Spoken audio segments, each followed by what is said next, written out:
¿Un hijo de Dios puede terminar perdido o una vez salvo, siempre salvo?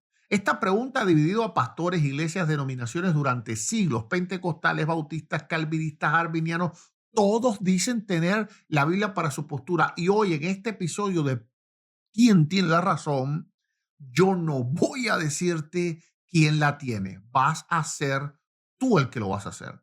Voy a ponerte los textos más fuertes de cada lado sobre la mesa y tú, con tu Biblia abierta, vas a decidir quién tiene la razón. Así que tú eres demasiado importante en este video. Muy importante. Bienvenidos al podcast ¿Quién tiene la razón? Yo soy el pastor Eduardo Gutiérrez. Aquí no le huimos a temas, pero no dividimos. Aquí no repetimos frases de moda. Aquí abrimos la Biblia, aunque eso incomode. Hoy vamos a enfrentar dos posturas opuestas. Posición uno: la salvación sí puede llegar a perderse.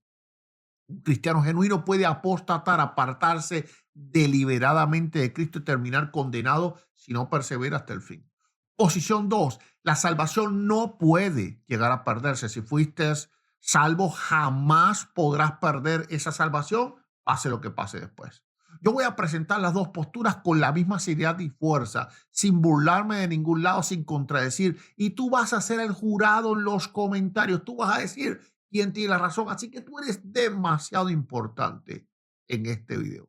Antes de escuchar un solo argumento, quiero que hagas algo. Pausa el video un segundo y escribe en los comentarios si crees que la salvación sí puede llegar a perderse o si crees que la salvación no puede llegar a perderse. Quiero ver tu posición inicial antes de que tú te enfrentes a la evidencia.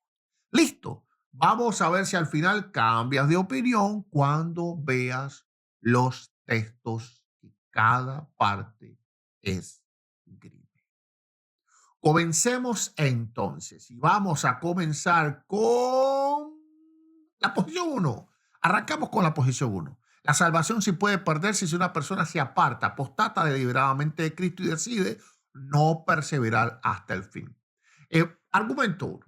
Hebreos 6, 4 al 6 es una experiencia real y una caída real. Escucha esto de Hebreos 4, 6, 4 al 6. Léelo conmigo en la Biblia. Habla de personas que fueron iluminadas, gustaron del don celestial, la gracia de Dios, y fueron hechas. Es una obra hecha por el Espíritu de Dios, partícipes del Espíritu Santo. Y gustaron, es decir, creyeron de la buena palabra de Dios y luego recayeron.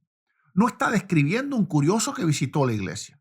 Habla de gente que participó, fue hecho de la obra del Espíritu Santo, así que es algo que hizo Dios, no el hombre, y aún así cayó.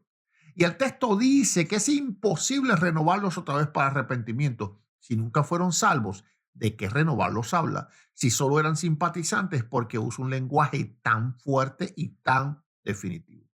La posición 1 dice: aquí hay advertencia real para creyentes reales. No es un juego teológico, es una advertencia espiritual. Vamos al argumento número 2. Mateo capítulo 24, verso 13 y Mateo 10, 22. Perseverar hasta el fin. Jesús mismo lo dijo dos veces, en Mateo 24, 13 y en Mateo 10, 22. El que persevera hasta el fin, este será salvo. No dice el que un día hizo una oración, no dice el que levantó la mano en una campaña. Habla de perseverar hasta el final. La posición 1 pregunta: si la salvación no puede perderse bajo ninguna circunstancia, ¿por qué Jesús pone una condición tan clara hasta el fin? Y claro, entendiendo de qué podrían ser salvos si perseveraban hasta el fin, no de la persecución, porque si tú perseveras en la persecución es que eres fiel en la persecución y te pueden matar. Así que no vas a ser salvo de tus enemigos por perseverar en una persecución. ¿De qué podrías ser salvo si perseveras en una persecución? No es de la mano del diablo, no es de la mano del hombre, sería únicamente de la mano de Dios. ¿O de qué no serías salvo si claudicas antes del fin? ¿De qué no serías salvo? Bueno, de lo único, ¿o de qué serías salvo si claudicas? De lo único sería de la mano del hombre, de la mano del diablo. Porque si tú claudicas durante la persecución, entonces no te matarían. Es decir, que si la salvación está hablando de la vida común, entonces el perseverar no te haría salvo. El no perseverar sería el que te salvaría. Pero si habla de algo soteriológico, entonces esta frase sí cobra muchísimo sentido. Argumento 3. Segunda de Pedro 2, 20 al 22. Escaparon y regresaron peor. Mira lo que dice segunda de Pedro 2, 20 al 22. Habla de personas que se escaparon de las contaminaciones del mundo por el conocimiento del Señor y Salvador Jesucristo, pero luego se enredan otra vez y son vencidas. Pedro dice que su estado final viene a ser peor que el primero y remata, mejor lo hubiese sido no haber conocido el camino de la justicia que después de haberlo conocido volverse atrás. ¿Cómo puede serles peor que antes de conocer a Cristo si su estado viene a seguir siendo el mismo? Si una persona estaba perdida antes de ir a la iglesia, fue a la iglesia porque le dio la gana, pero nunca fue salvo, es decir, siguió estando perdida y luego se fue de la iglesia, pues siguió estando perdida. No está peor, está en exactamente el mismo estado. ¿Por qué? Porque en realidad nunca fue salvo, nunca cambió su estado de muerte. La posición uno responde, conocieron la verdad, fueron liberados de verdad y volvieron atrás. No porque Dios los soltó, nadie los arrebató, sino porque ellos rechazaron la gracia y el amor y la misericordia de Dios que nos debe de guiar siempre al arrepentimiento. Vamos entonces con la posición número 2. La salvación no puede perderse. Si alguien fue realmente regenerado, nunca podrá terminar perdido. Argumento 1. Juan 10, 28 al 29. Nadie puede arrebatarle. En Juan 10, 28 y 29 Jesús da vida eterna a las ovejas y dice que no perecerán jamás y que nadie las arrebatará de la mano del Padre. Los defensores de la seguridad de la salvación dicen, si Jesús promete que no perecerán jamás, ¿cómo vamos a decir nosotros que se pueden perecer? ¿Quién es nadie? Mundo, demonios, circunstancia. Bueno, a la luz de su entendimiento es una seguridad total.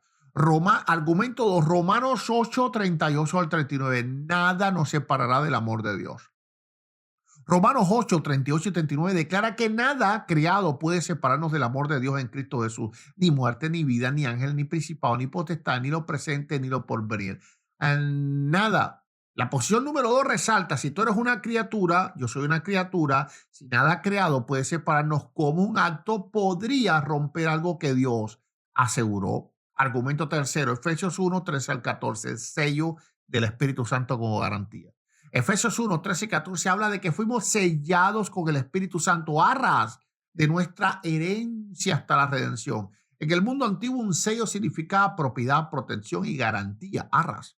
La posición 2 diría, si Dios te pone el sello como garantía hasta el día final, ¿cómo puede alguien o tú mismo romper ese sello de contrato? Esto hace temblar a 2 o 3 y pone a pensar a 2 o 3. Así que hagamos aquí una pausa dramática. Bueno, ya escuchaste argumentos muy fuertes de los dos lados. Hay muchísimos, pero puse 3. Ahora, quiero saber, ¿sigues pensando al igual que al inicio? ¿O de alguna forma tu mente cambió en algo? Vuelve a los comentarios y escribe si sigues con tu postura inicial. Estoy firme en la 1, estoy firme en la 2. Si cambiaste a la 1 o cambiaste a la 2. Si ahora estás más confundido, escribe entonces, esto me rompió la cabeza. En realidad ahora no sé qué pensar. Pero por favor, no te quedes con el número. Dime por qué. No te quedes con decir estoy firme. Dime por qué.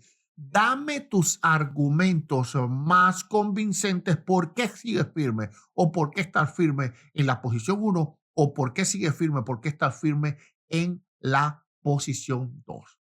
Vamos ahora a las objeciones. Ahora viene la parte donde se pone serio el análisis. ¿Cómo responde cada lado a los textos más problemáticos del otro? Objeción 1. Ahora, la posición número 2 va a responder al argumento de la posición número 1. Hebreos 6. Vamos a ver qué entiende la posición 2 por Hebreos 6.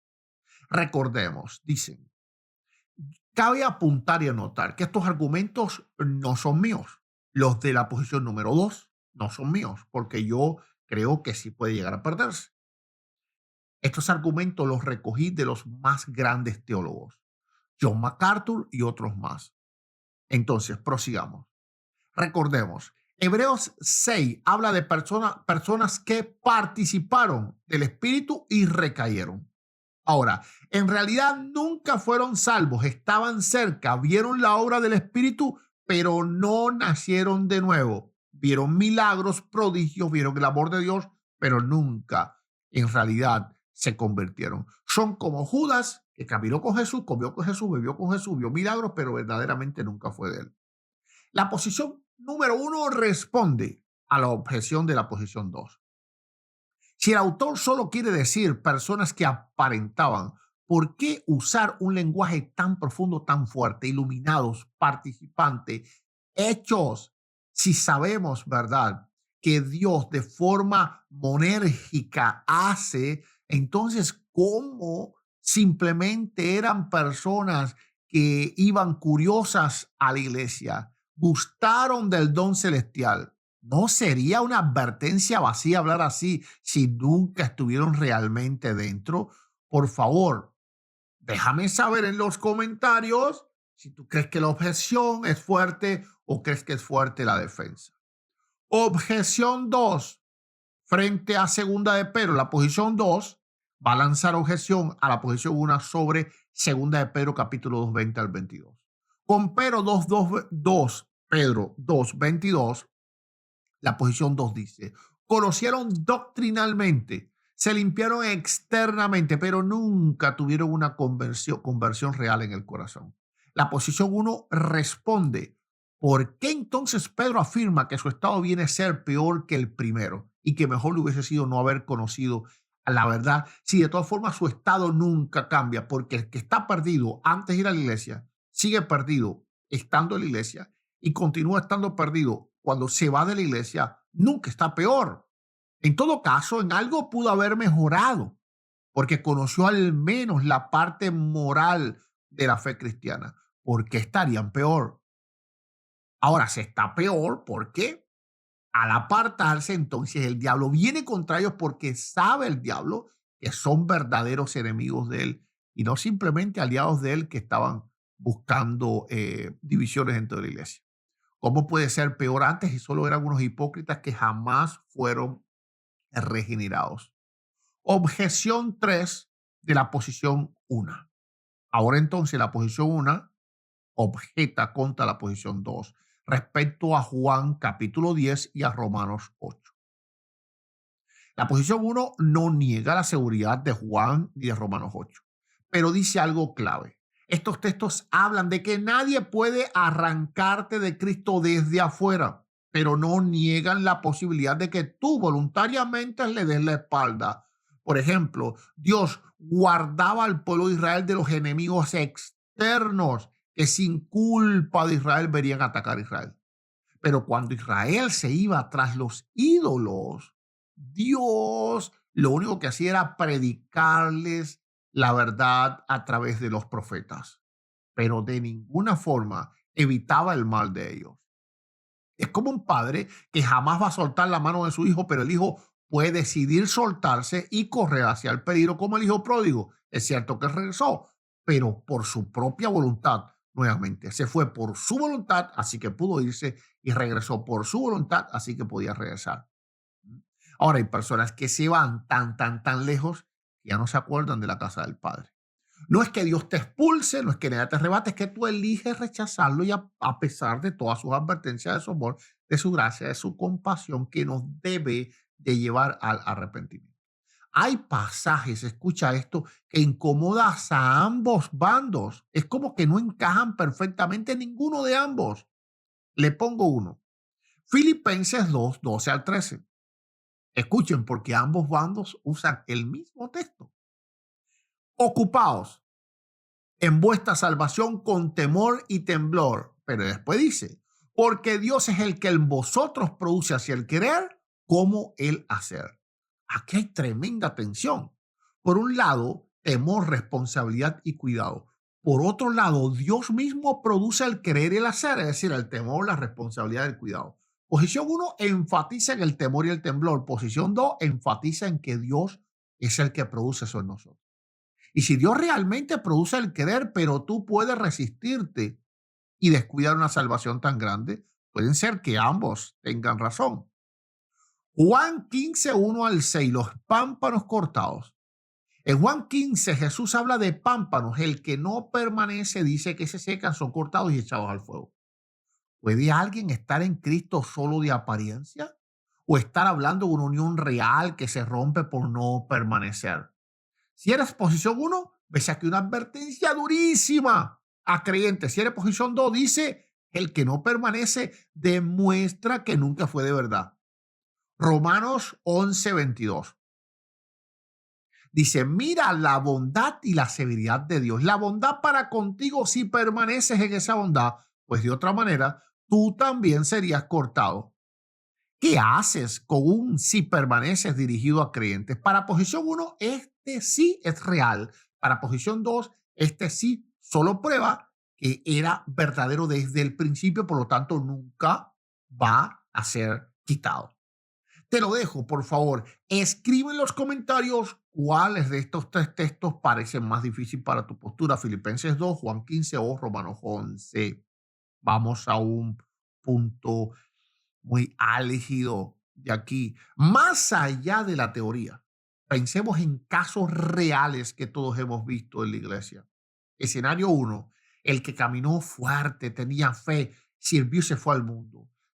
Tal vez conoces a alguien así, se convirtió, se bautizó, predicaba, servía, lloraba, clamaba, oraba y hoy vive totalmente entregado al pecado, aún más burlándose de Dios.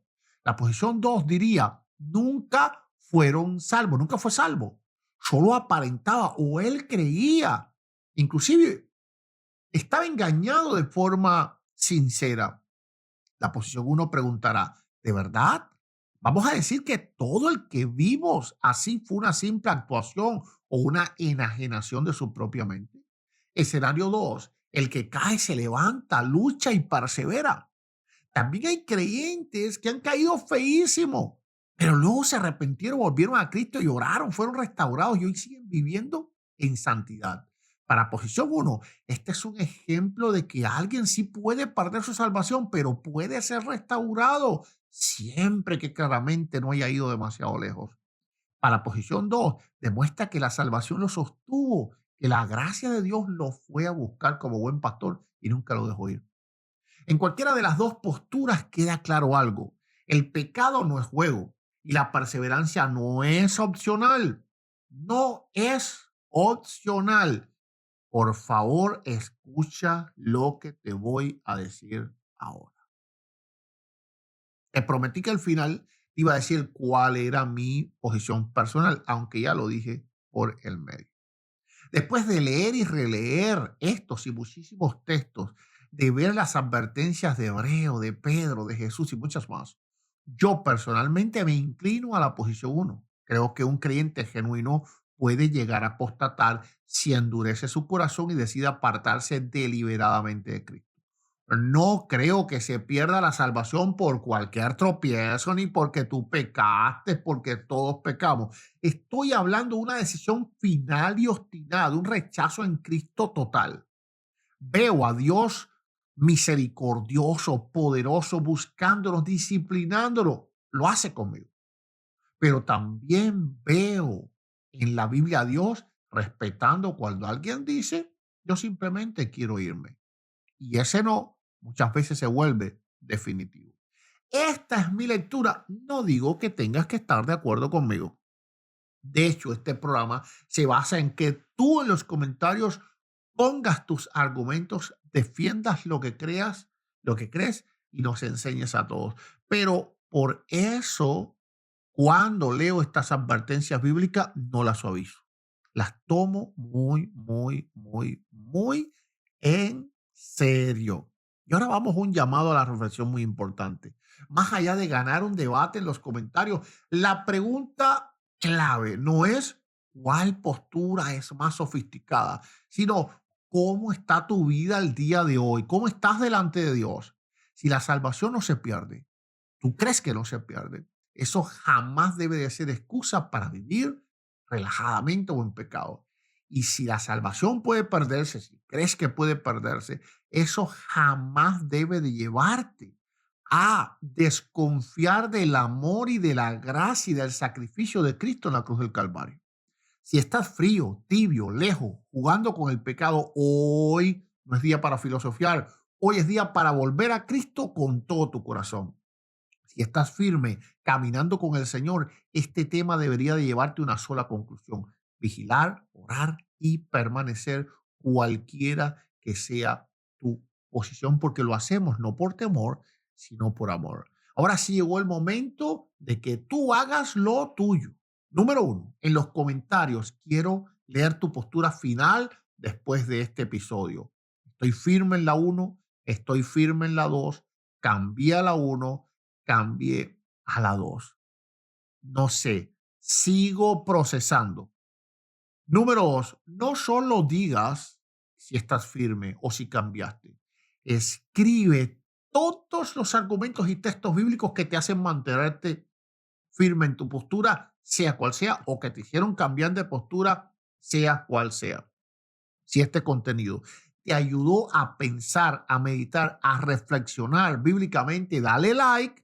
Eso le dice a YouTube que este tipo de contenido merece ser recomendado a otros cristianos y otros entonces pueden ser edificados. Y si aún no te has suscrito aquí a nuestro canal Reflexiones del Pastor, sabes que este podcast y otros más que hacemos, lo hacemos diariamente para ti. Así que suscríbete ahora mismo, activa esa campana, porque en este canal vamos a seguir tocando doctrinas que algunos creen que dividen, pero yo creo que fortalecen y que nos llevan a profundizar en ese misterio de Dios.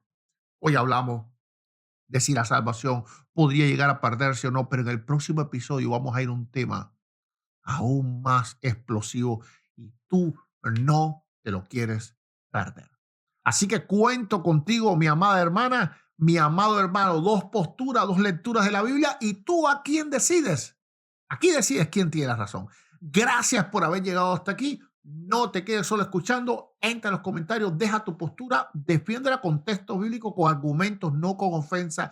Respeta las otras posturas, porque aquí solo queremos saber quién tiene la razón. Dios les bendiga, Dios les guarde y nos vemos en el próximo episodio de Quién tiene la razón aquí en nuestro canal a Reflexiones del Pastor. Soy el pastor Eduardo Gutiérrez. Les amo en Cristo y saben que el Señor Jesús les ama aún mucho más. Amén y amén. Suscríbete.